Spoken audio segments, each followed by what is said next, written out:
Hi, I'm Mike from 1A Auto. We've been selling auto parts for over 30 years.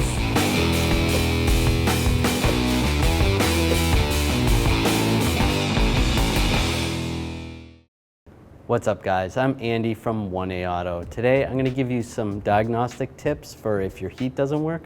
This vehicle happens to be a 2008 Chevy Silverado work truck.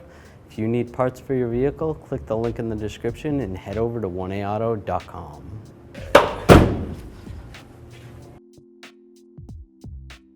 The first thing we want to do while the engine's still cold is check our coolant level.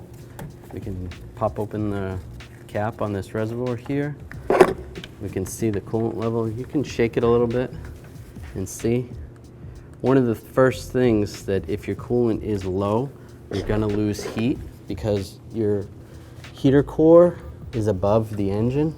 So you're going to lose coolant flow to the heater core before you lose flow to the engine. So it's important that the coolant level is up to where it's supposed to be.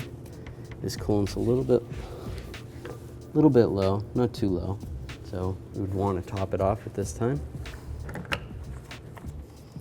Now one thing you want to check is these heater pipes. These go straight to the firewall. There should be two of them. They come off your water pump or they're going to be pumping the coolant through. So if you go and check these and they're ice cold, you're not getting a flow.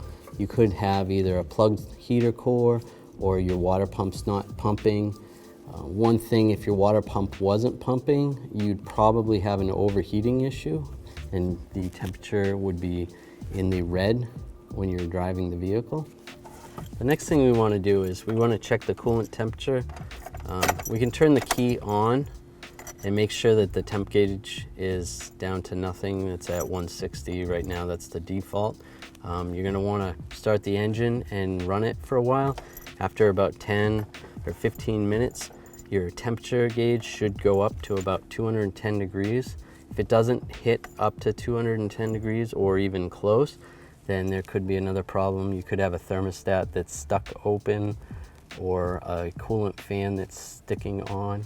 So you want to make sure that the engine is actually warming up, so then you have heat getting to your heater core. All right, the next thing we want to check is to make sure the HVAC doors are opening and closing and transitioning from hot to cold. So we'll turn the key on. You can start the engine and we'll turn the blower on max blow, and we'll have the vents coming out, the airflow coming out those vents. Okay, we put a piece of tape here so you can see the difference with the airflow. Now I'll go back to heat. And that's pretty obvious that there's less airflow. So at least we know that the blend door is actually moving, opening and closing.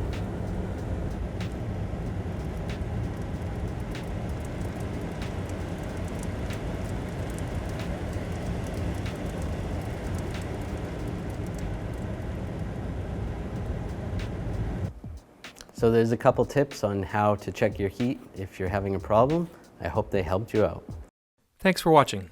Visit us at 1aauto.com for quality auto parts, fast and free shipping, and the best customer service in the industry.